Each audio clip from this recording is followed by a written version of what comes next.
नमस्ते दोस्तों। Potassium permanganate का डिटेल डिस्कशन करने के बाद इस लेक्चर में हम पोटेशियम डाइक्रोमेट के बारे में बात करते हैं। ये भी एक क्रोमियम का बहुत ही महत्वपूर्ण यौगिक है जिससे संबंधित विभिन्न प्रकार के प्रश्न विभिन्न प्रतियोगी परीक्षाओं में पूछे जाते हैं। तो हम पोटेशियम डाइक्रोमेट को डिटेल से एक बार समझ लेते हैं। पोटेशियम डाइक्रोमेट का जो फॉर्मूला है वो हमें पता है। इसका जो फॉर्मूला होगा वो फॉर्मूला K2Cr2O7। ओके, तो ये जो फॉर्मूला है इसका K2Cr2O7, ये पोटेशियम डाइक्रोमेट है। पोटेशियम डाइक्रोमेट में दो टाइप के आयन होंगे, एक पोटेशियम आयन होंगे और दूसरे जो आयन है वो हैं Cr2O7-2। ये जो Cr2O7-2 आयन है, इस Cr2O7-2 आयन को ही डाइक्रोमेट बोला जाता है। ये आयन ही डाइक्रोमेट। तो एक तो डाइक्रोमेट का आपको फॉर्मूला पता होना चाहिए। एक डाइक्रोमेट से मिलता जुलता एक और शब्द जो हमें पूछा जाता है वो होता है क्रोमेट। उसका भी इसी लेक्चर में आगे जिक्र भी होने वाला है। तो एक और कंपाउंड उसको भी आप साथ में देख ले, उसकी भी चर्चा होगी। यह होता है पोटेशियम क्रोमेट। इस पोटेशियम क्रोमेट में वही एक सरल जो धनाइन है वो तो पोटेशियम है और जो ऋणाइन है ऑक्सीऋणाइन वो CrO4-2। ये Cr2O7-2 है, ये CrO4-2 है और इसको बोला जाता है क्रोमेट। तो ये क्रोमेट है। तो क्रोमेट और डाइक्रोमेट का जो सूत्र है, सामान्य सूत्र है, वो आपको पता होना चाहिए। अब डाइक्रोमेट और क्रोमेट इन दोनों की जो स्ट्रक्चर है उससे रिलेटेड कुछ इंपॉर्टेंट बातें हम यहाँ कर लेते हैं। देखिए, इसमें डाइक्रोमेट हो या क्रोमेट हो, क्रोमियम का जो ऑक्सीडेशन नंबर है वो ऑक्सीडेशन नंबर इसमें फिक्स है। क्रोमियम +6 में है यहाँ भी और यहाँ भी +6 में है, यानी दोनों आयनों में क्रोमियम +6 ऑक्सीडेशन स्टेट में होता है। और जब क्रोमियम +6 ऑक्सीडेशन स्टेट में होता है तो इसका जो इलेक्ट्रॉनिक कॉन्फ़िगरेशन होता है, इलेक्ट्रॉनिक विन्यास होता है, वो आप देखिए भाइतम कोष का विन्यास आ जाता है 3d0, यानी इसके संयोजी कोष उसमें जो d है उस d में एक भी इलेक्ट्रॉन उपलब्ध नहीं है। तो हम ये कहेंगे कि यहाँ अयुग्मित इलेक्ट्रॉन अनुपस्थित है। और अगर इसमें अयुग्मित इलेक्ट्रॉन अनुपस्थित है तो इसका मतलब क्या हुआ कि ये प्रतिचुंबकीय होगा। तो चाहे से पोटेशियम डाइक्रोमेट हो या पोटेशियम क्रोमेट हो, दोनों में ही अयुग्मित इलेक्ट्रॉन अनुपस्थित होने के कारण ये प्रतिचुंबकीय प्रकृति के होते हैं। दोनों आयन कौन सी प्रकृति के होंगे? प्रतिचुंबकीय प्रकृति के होंगे। एक कहानी तो ये हमें पता होनी चाहिए। दूसरी कहानी, जब D0 कॉन्फ़िगरेशन हो जाता है तो D0 कॉन्फ़िगरेशन होने पर इसमें जो DD संक्रमण की संभावनाएं थी वो खत्म हो जाती है। तो DD संक्रमण संभव नहीं होगा इसमें। और अगर DD संक्रमण संभव नहीं है तो उससे ये हमें अंदाज़ा लगता है कि शायद इसमें किसी प्रकार का कोई रंग नहीं होना चाहिए, तो ये रंगहीन होनी चाहिए। लेकिन जब वास्तव में देखा जाता है तो डाइक्रोमेट जो आयन है, हम इस पर्टिकुलर डाइक्रोमेट आयन की बात करें तो डाइक्रोमेट आयन ये नारंगी रंग युक्त होता है, ऑरेंज कलर के क्रिस्टल होते हैं। पोटेशियम डाइक्रोमेट ऑरेंज कलर के नीडल शेप्ड सुई नुमा क्रिस्टल हुआ करते हैं। जबकि आप इस क्रोमेट की बात करोगे तो क्रोमेट भी कलरफुल है और क्रोमेट पीले रंग का है, ये पीला रंग रखता है। तो इसका मतलब क्या हुआ, येलो कलर का क्रोमेट है। तो D0 विन्यास है, दोनों में ही क्रोमियम +6 में है, क्रोमियम +6 में D0 है, D0 है तो DD संक्रमण नहीं है, DD संक्रमण नहीं है तो रंगहीन होना चाहिए। फिर भी यह रंगयुक्त है। इसका रंगयुक्त होने का कारण मैंने बता रखा है। अगर आपके ऑक्सीऋणाइन में धनाइन पर उच्च, उस धातु पर उच्च धनावेश है तो फिर ये जो लिगेंड है, ये लिगेंड अपनी आवेश का स्थानांतरण इसके ऊपर करते हैं और लिगेंड से आवेश मेटल पर स्थानांतरित होता है, उससे ही यहाँ रंग आता है। तो रंग का जो कारण हमें यहाँ बताना है, ये बड़ी इंपॉर्टेंट बात है जो मैं यहाँ बताने जा रहा हूँ, और वो है रंग का कारण charge transfer from ligand to metal. इस बात को आप नोट कर ले। ये मैं आपको लास्ट लेक्चर में पोटेशियम परमैंगनेट वाले में बता चुका हूँ। इससे पहले भी जब हमने रंग का जिक्र किया था डी ब्लॉक में, वहाँ भी मैंने ये बात बताई थी कि इन दोनों में जो रंग आता है वो डी ट्रांजिशन से नहीं आता, चार्ज ट्रांसफर यानी आवेश स्थानांतरण से आता है। और आवेश का स्थानांतरण लिगेंड किसको करता है? मेटल को करता है, क्योंकि मेटल के ऊपर बहुत सारा धन आवेश हो जाता है। ये बात आपने नोट कर ली। एक और इम्पोर्टेंट बात इन दोनों से रिलेटेड जो मैं आपको बताना चाहूँगा वो ये है कि ये जो डाइक्रोमेट आयन होता है, ये डाइक्रोमेट आयन अम्लीय माध्यम में स्थायी है। ये एसिडिक मीडियम में रहना चाहता है। अगर मीडियम एसिडिक है यानी उसकी pH 4 से कम हो, ज़्यादा एसिडिक हो, pH 4 से कम हो। अम्लीय माध्यम यानी निम्न pH जब होती है, निम्न pH पर पोटेशियम डाइक्रोमेट मोर स्टेबल होता है। लेकिन अगर आपने pH को बढ़ा दिया है यानी आपका माध्यम कम अम्लीय हो जाएगा, यानी कि माध्यम कैसा हो जाएगा? क्षारीय हो जाएगा। तो क्षारीय माध्यम में डाइक्रोमेट नहीं, फिर वहाँ क्रोमेट आयन्स स्टेबल होते हैं, यानी कि ये उच्च pH वाले सॉल्यूशन में कौन रहेंगे? क्रोमेट रहेंगे। तो क्रोमेट और डाइक्रोमेट pH के अकॉर्डिंग एक दूसरे में इंटर कन्वर्ट होते रहते हैं। ये इसमें एक बहुत ही खास बात है जो हमें नोट करनी है। अगर हमारे पास डाइक्रोमेट आयन है Cr2O7-2, ये हमारे पास डाइक्रोमेट आयन है, तो आपका जो सॉल्यूशन है वो सॉल्यूशन किस कलर का हो जाएगा? ये हमारा जो सॉल्यूशन आएगा वो सॉल्यूशन हमें मिलने वाला है ऑरेंज, नारंगी रंग का। नारंगी रंग का जो सॉल्यूशन है वो पोटेशियम डाइक्रोमेट या डाइक्रोमेट, उसमें पोटेशियम का रोल नहीं होता, डाइक्रोमेट के कारण सॉल्यूशन आपका ऑरेंज है।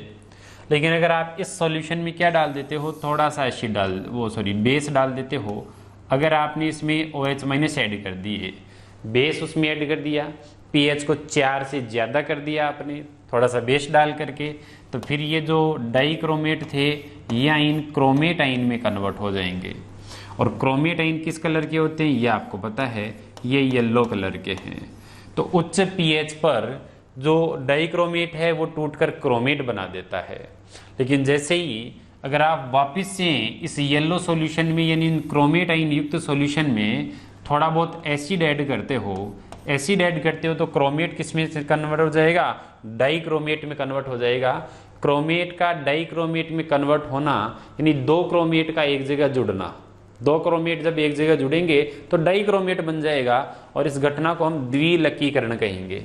तो ये जो प्रोसेस हो रहा है ये प्रोसेस द्विलकीकरण है, यानी दो क्रोमेट द्विलकीकरण मतलब दो क्रोमेट एक दूसरे के साथ जुड़ करके क्या बना लेंगे? डाइक्रोमेट बना लेंगे। ये एक विशेष बात है जो आगे हम यूज भी लेने वाले हैं। जब हम पोटेशियम डाइक्रोमेट की प्रिपरेशन करेंगे, उसको लेबोरेटरी में या कॉमर्शियल स्केल पर औद्योगिक स्तर पर बनाएंगे, तो ये एक पॉइंट हमारे पास वहाँ उपयोगी पॉइंट रहेगा।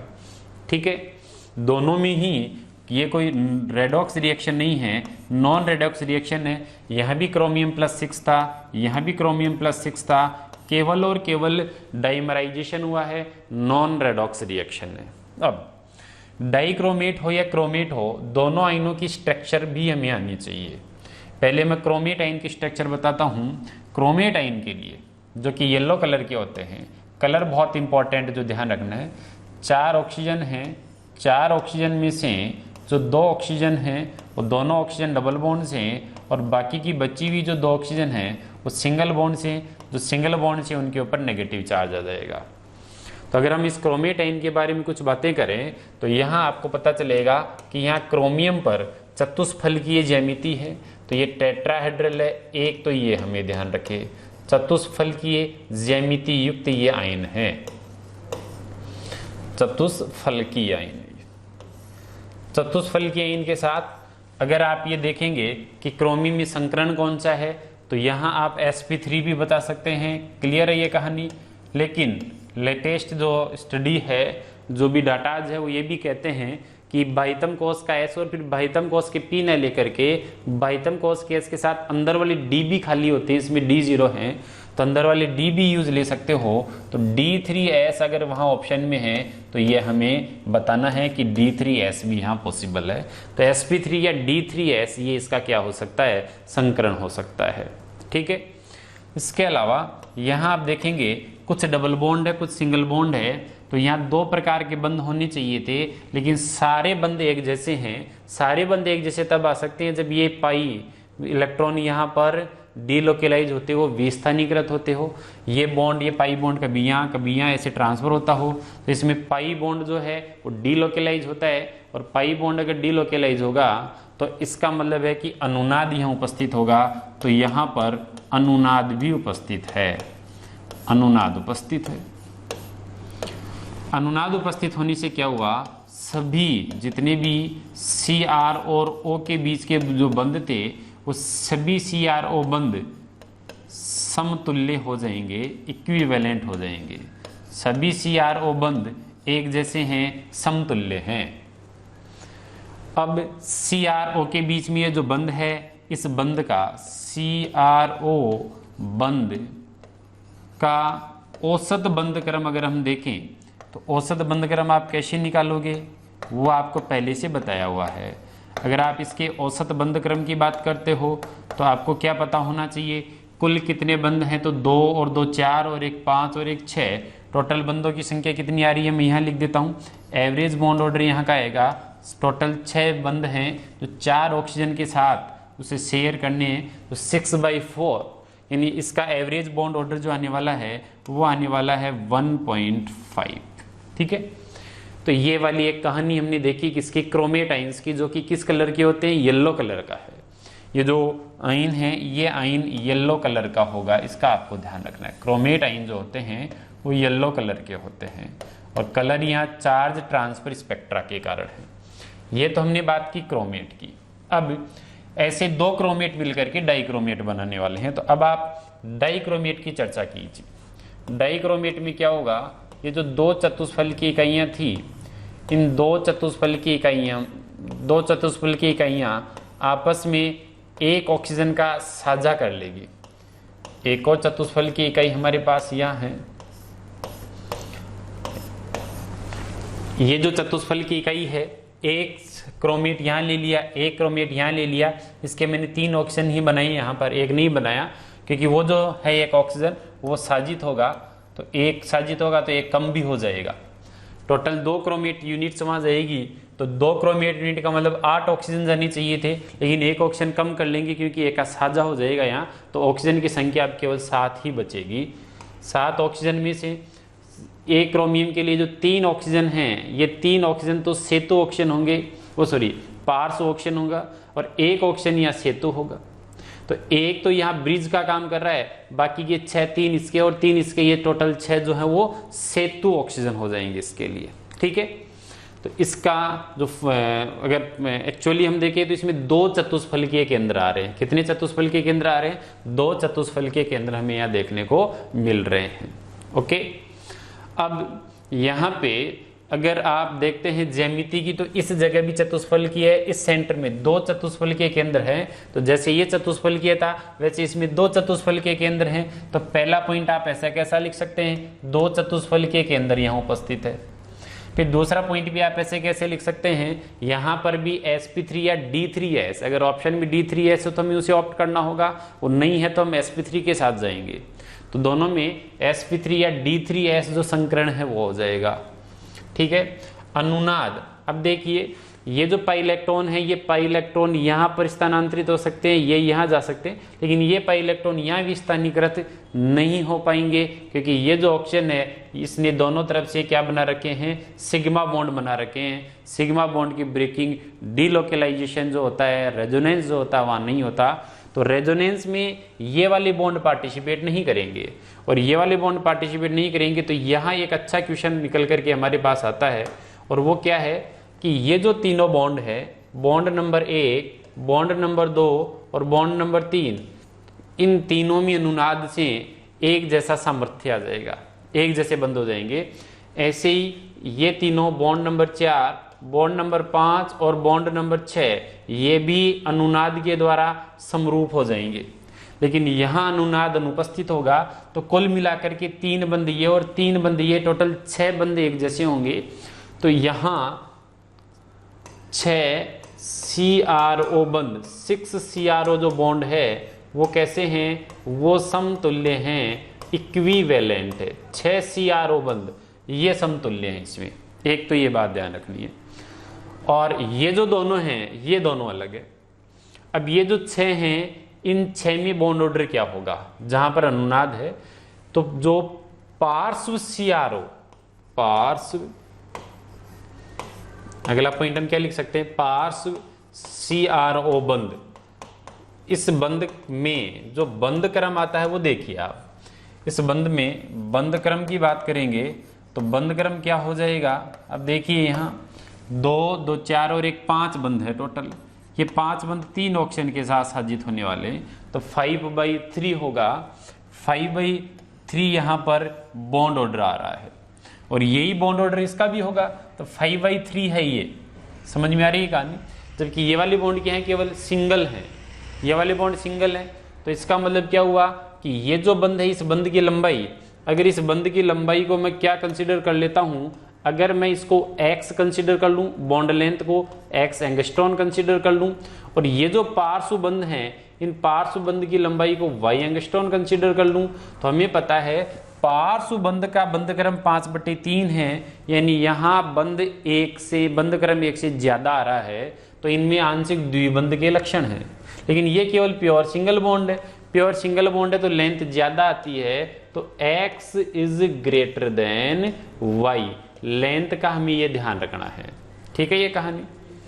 अब यहां आप देखिएगा जो ये CRO CR बॉन्ड बना है, इस CRO CR बॉन्ड में यहां जो बॉन्ड एंगल बनने वाला है, इस बॉन्ड एंगल की वैल्यू कई बार एग्जाम में पूछ ली जाती है। यहां पर 126 डिग्री इसका बॉन्ड एंगल पाया जाता है, ये क्वेश्चन आता है कई बार एग्जाम में। CRO CR बंध क्रम जो बंध है उस बंध का कोण कितना है, तो यहाँ 126 डिग्री का बॉन्ड एंगल हमें मिलेगा। यहाँ तो चतुष्फलकीय है, चतुष्फलकीय तो यहाँ 109 110 डिग्री के आसपास का बॉन्ड एंगल आपको देखने को मिल जाएगा। ठीक है, कोई टेंशन यहाँ होनी नहीं चाहिए आपको।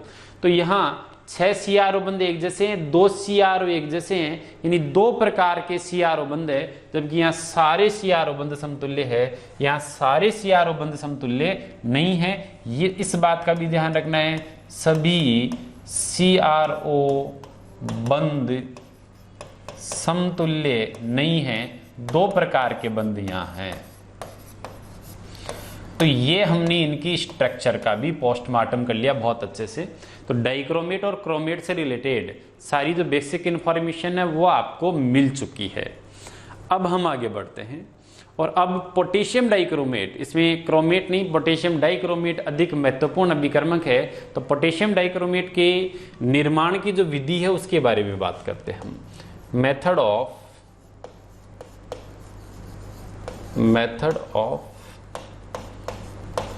प्रिपरेशन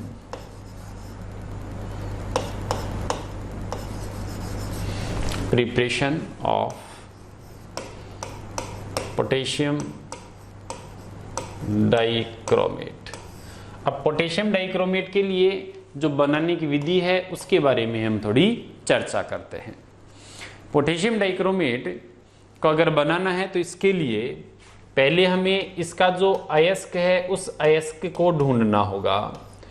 इसके लिए जो अयस्क हम काम में लेंगे वो अयस्क होगा क्रोमाइट। जैसे हम पोटेशियम परमैंगनेट के लिए जो अयस्क लेते थे वो अयस्क होता था पाइरोल्यूसाइट, वैसे ही पोटेशियम डाइक्रोमेट के लिए जो अयस्क लेंगे वो अयस्क होगा क्रोमाइट। तो हम क्रोमाइट अयस्क के साथ तो शुरुआत करेंगे।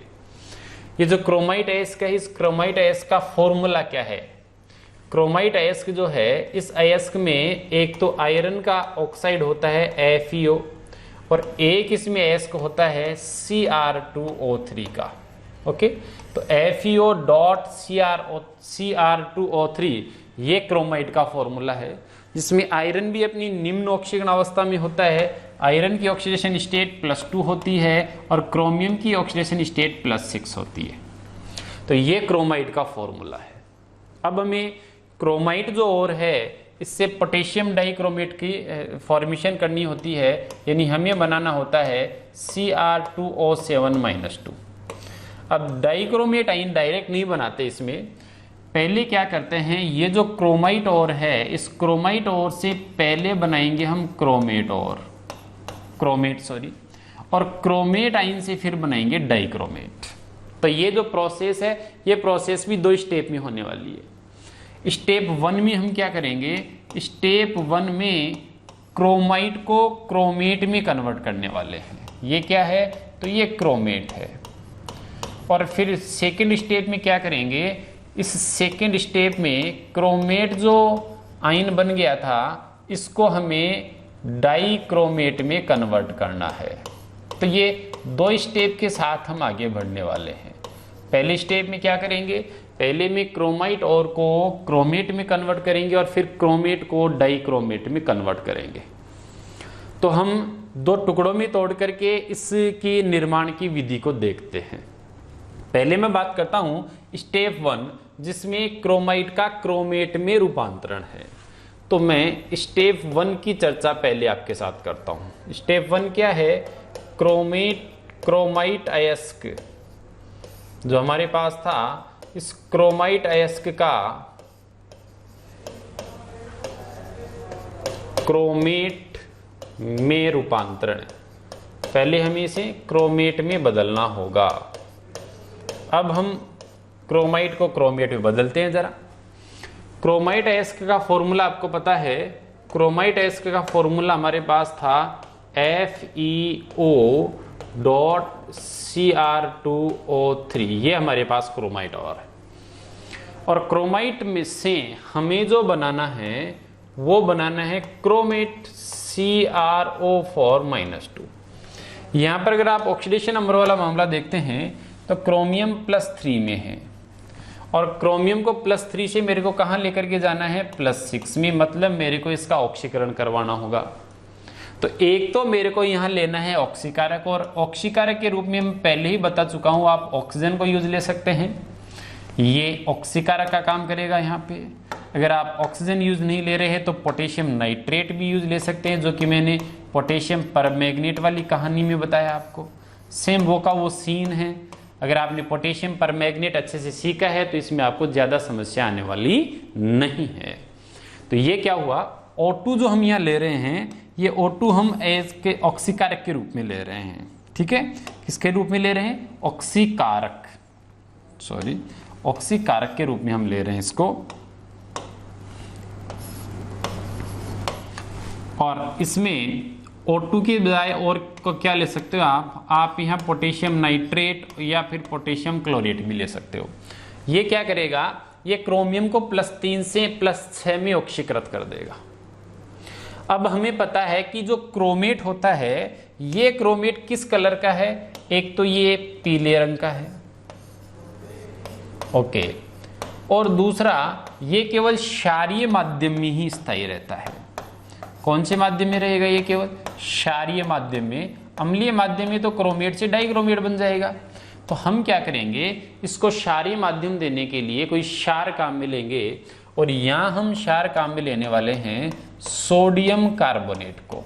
NaOH की जरूरत नहीं पड़ेगी आपको, आप सोडियम कार्बोनेट से काम चल जाएगा। तो हम सोडियम कार्बोनेट यहां पर ले लेंगे। अब बड़ा प्रश्न ये उठता है यहाँ कि जब हमें पोटेशियम डाइक्रोमेट बनाना है तो फिर पोटेशियम कार्बोनेट लेना चाहिए था, फिर भी हम सोडियम कार्बोनेट क्यों लेते हैं। तो इस प्रश्न का उत्तर अब इससे अगली वाली जो इक्वेशन है, समीकरण है, उसमें आपको मिलने वाला है। तो पहले तो हम यहाँ 2 चीजें ले रहे हैं। ऑक्सीजन क्यों ले रहे हैं, ताकि +3 को +6 में ले दें। दूसरा क्रोमेट बनेगा क्षारीय माध्यम में, तो एक क्षार में लेना होगा। ये केवल बेसिक मीडियम प्रोवाइड करवाना है। ये सिर्फ किसके लिए, ये ताकि क्षारीय माध्यम हमें वो उपलब्ध करवा दे। ओके, इसकी जगह आप पोटेशियम कार्बोनेट लेते तो फिर पोटेशियम क्रोमेट बनता। सोडियम कार्बोनेट आप ले रहे हैं तो सोडियम क्रोमेट बनने वाला है। तो बनने वाला क्या है, ये तो अब आपको पता चल गया होगा। यहां हमारे पास बनने वाला है पोटेशियम क्रोमेट। पीले रंग का पोटेशियम क्रोमेट हमारे को मिलने वाला है। हमें क्या करना है, क्रोमाइट अयस्क को सोडियम कार्बोनेट के साथ मिला करके परावर्तनी भट्ठी में ऑक्सीजन की आधिक्य में गर्म करना, यानी भर्जन करवा रहे हैं हम। ये क्रोमाइट अयस्क का भर्जन हो रहा है एक प्रकार से परावर्तनी भट्टी में। भर्जन करोगे तो आपको ठोस मिलेगा एक, उस ठोस में ये जो क्रोमियम था ये +3 से +6 में चला गया, क्योंकि ऑक्सीजन ने क्रोमियम का क्या कर दिया, ऑक्सीकरण कर दिया, और इसका ऑक्सीकरण अंक 3 से बढ़ाकर 6 कर दिया।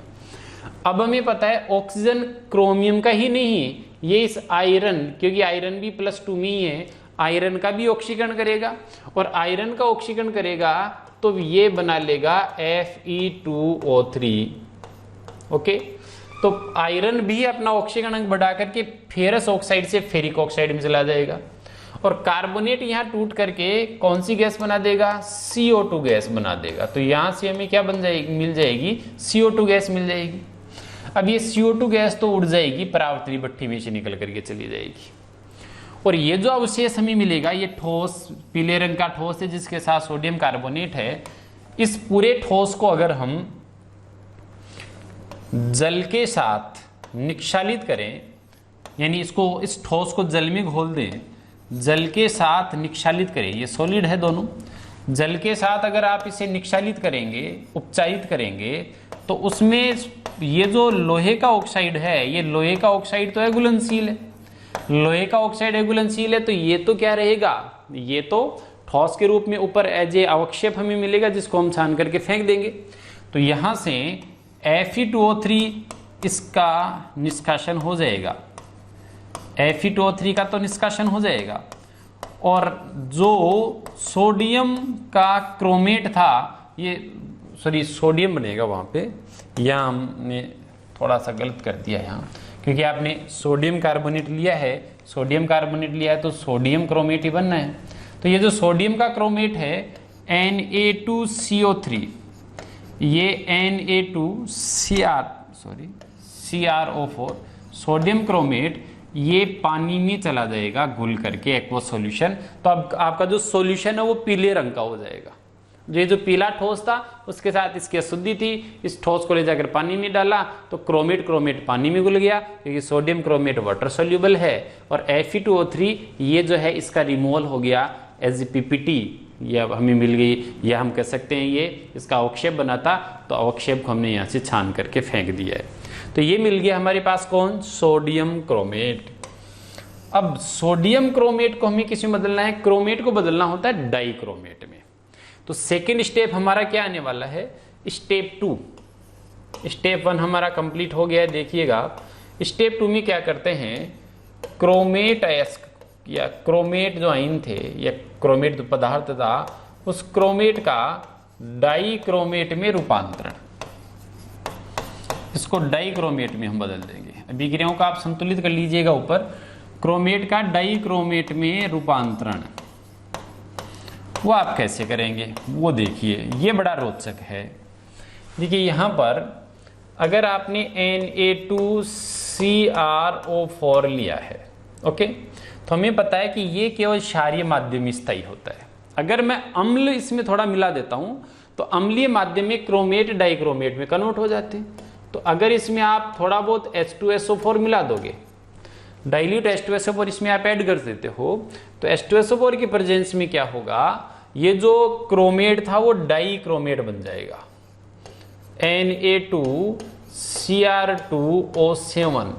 दो सोडियम क्रोमेट जो थे वो मिलकर के, क्योंकि दो क्रोमेट चाहिए, दो क्रोमेट से डाइक्रोमेट बन जाएगा।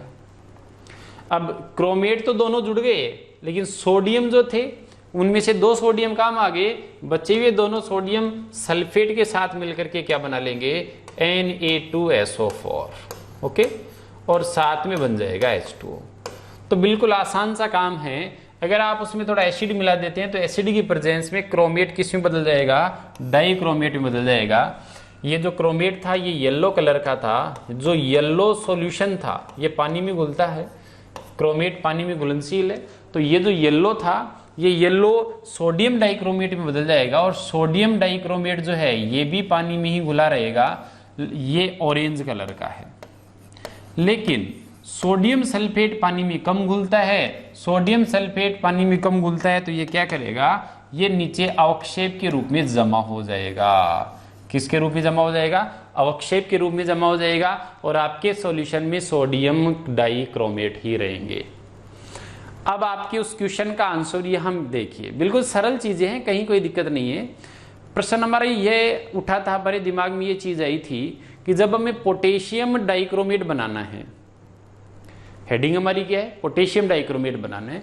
पोटेशियम डाइक्रोमेट लिया तो स्टार्ट से ही सोडियम नहीं पोटेशियम लेते हम, ये हमारे दिमाग में आया था। तो अगर हम पोटेशियम कार्बोनेट लेते तो पोटेशियम क्रोमेट बनता, और अगर पोटेशियम क्रोमेट यहाँ लेते तो वो H2SO4 से क्रिया करके पोटेशियम डाइक्रोमेट और पोटेशियम सल्फेट बनाता।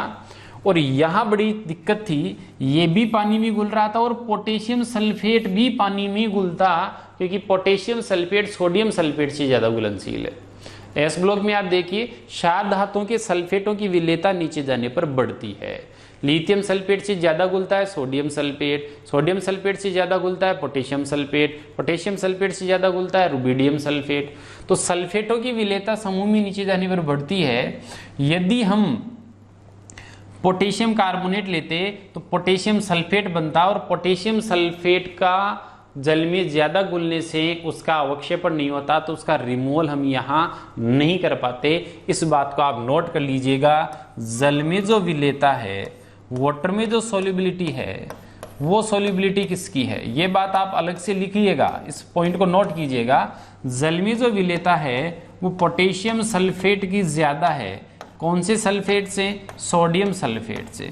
तो यही एक प्रमुख कारण रहा है कि अगर हम पोटेशियम कार्बोनेट लेते प्रारंभ में, तो फिर पोटेशियम सल्फेट बनता, और पोटेशियम सल्फेट अधिक घुलनशील होने के कारण इसका निष्कासन या इसका रिमूवल पॉसिबल नहीं था। ये एक बात आपने यहाँ नोट कर ली होगी। ओके, अब क्या हुआ, यहां से हमारे पास सोडियम डाइक्रोमेट आ चुका है। जो ऑरेंज कलर का सोडियम डाइक्रोमेट है उसका सॉल्यूशन आपको मिल गया होगा। अब सोडियम डाइक्रोमेट जो है, इस सोडियम डाइक्रोमेट को हमें पोटेशियम डाइक्रोमेट में बदलना बहुत जरूरी है। सोडियम डाइक्रोमेट को अब पोटेशियम में बदलेंगे। पोटेशियम शुरू में क्यों नहीं लिया था उसका कारण आपके समझ में आ गया। अब जो सोडियम डाइक्रोमेट बन गया उसको हम पोटेशियम डाइक्रोमेट में बदल लेते हैं। तो देखिए यहाँ इसमें थर्ड स्टेप हो रहेगी थोड़ी सी, लेकिन वो बड़ी सिंपल सी है। सोडियम जो डाइक्रोमेट बनता है, इस सोडियम डाइक्रोमेट को आपको पोटेशियम डाइक्रोमेट में बदलना है। कई बार एग्जाम में क्वेश्चन आता है कि सोडियम डाइक्रोमेट को आप पोटेशियम डाइक्रोमेट में क्यों बदलोगे। तो देखिए जो डाइक्रोमेट होते हैं वो बहुत अच्छे ऑक्सीकारक होते हैं, तो इन्हें ऑक्सीकारक के रूप में काम में लेना होता है। सोडियम कार्बोनेट भी, सोडियम डाइक्रोमेट भी ऑक्सीकारक है, पोटेशियम डाइक्रोमेट भी ऑक्सीकारक है। लेकिन ये जो सोडियम डाइक्रोमेट है, ये सोडियम डाइक्रोमेट प्रस्वेद यौगिक है, हाइग्रोस्कोपिक यौगिक है, आर्द्रताग्राही यौगिक है। और प्रस्वेद या हम कहें आर्द्रताग्राही, थोड़ा ज्यादा सही शब्द इसके लिए होगा, ये एक आर्द्रताग्राही यौगिक है। और जो आर्द्रताग्राही होते हैं, जो नमी को अवशोषित करते हैं, वो उनका मानक विलयन नहीं बना सकते। तो ये आर्द्रताग्राही है, तो इसका मानक विलयन नहीं बन सकता, इसका मानक विलयन नहीं बन सकता है। और जिसका मानक विलयन नहीं बन सकता है उसे एक स्टैंडर्ड सॉल्यूशन जो हमें चाहिए होता है टाइट्रेशन में, तो वहां हम यूज नहीं ले सकते। तो सोडियम डाइक्रोमेट को पोटेशियम डाइक्रोमेट में क्यों बदला, ये भी आपको पता होना चाहिए। एनसीईआरटी में दिया हुआ भी है ये कि सोडियम डाइक्रोमेट आर्द्रताग्राही है, इसलिए इसका हम स्टैंडर्ड सॉल्यूशन नहीं बना पाएंगे टाइट्रेशन में। तो आप सोडियम डाइक्रोमेट को पोटेशियम डाइक्रोमेट में बदलिए, क्योंकि पोटेशियम डाइक्रोमेट आर्द्रताग्राही नहीं है। तो अब क्या करेंगे, सोडियम की जगह पोटेशियम लाना है, और सोडियम की जगह अगर पोटेशियम लाना है तो हम इसकी क्रिया पोटेशियम क्लोराइड से करवा देंगे। जैसे आप पोटेशियम क्लोराइड से करवाओगे, पोटेशियम डाइक्रोमेट और सोडियम का क्लोराइड बन जाएगा। अब मैं आपको बता दूं, डाइक्रोमेट की सॉल्युबिलिटी की बात करें, विलेयता की हम बात करें, तो विलेयता क्रम में, अगर आप विलेयता क्रम की बात करेंगे तो विलेयता क्रम में पोटेशियम डाइक्रोमेट, इसके कंपेयर में सोडियम का जो डाइक्रोमेट है वो ज्यादा घुलता है। सल्फेट में उल्टा था, सल्फेट में पोटेशियम का सल्फेट ज्यादा घुलता था, और इसमें डाइक्रोमेट जो होते हैं उसमें सोडियम का डाइक्रोमेट ज़्यादा घुलता है, मतलब पोटेशियम डाइक्रोमेट कम घुलता है। तो जैसे आप इसको थोड़ा सा ठंडा करोगे तो ये अवक्षेपित हो जाएगा और आपको नारंगी रंग के क्रिस्टल देखने को मिलेंगे। इस तरीके से हम पोटेशियम डाइक्रोमेट का संश्लेषण कॉमर्शियल स्केल पर, औद्योगिक स्तर पर कर लेते हैं। तो इस लेक्चर में हमने देखा क्रोमेट, डाइक्रोमेट दोनों में क्या बेसिक डिफरेंस है, उनकी स्ट्रक्चर से रिलेटेड क्वेश्चंस आ सकते हैं, पीएच चेंज करने से सॉल्यूशन में क्या क्या चेंजेज आते हैं, कलर में क्या क्या चेंजेज आते हैं, और फिर फाइनली कॉमर्शियल स्केल पर आप पोटेशियम डाइक्रोमेट किस तरीके से बनाते हो, उसमें सोडियम पे क्यों नहीं रुक गए, पोटेशियम तक क्यों जाना पड़ा, और अगर पोटेशियम ही बनाना था तो शुरू से ही पोटेशियम ले लेते, तो शुरू से पोटेशियम क्यों नहीं लिया, पोटेशियम कार्बोनेट क्यों नहीं लिया। इन सारे क्वेश्चंस का आंसर मैं इस लेक्चर में आपको दे चुका हूं। उम्मीद करता हूं बहुत लाभकारी आपके लिए लेक्चर रहा हो। अब हम इससे अगले वाले लेक्चर में इस पोटेशियम डाइक्रोमेट की इंपॉर्टेंट केमिकल प्रॉपर्टीज का डिस्कशन करने वाले हैं। Okay, thanks a lot for watching this video.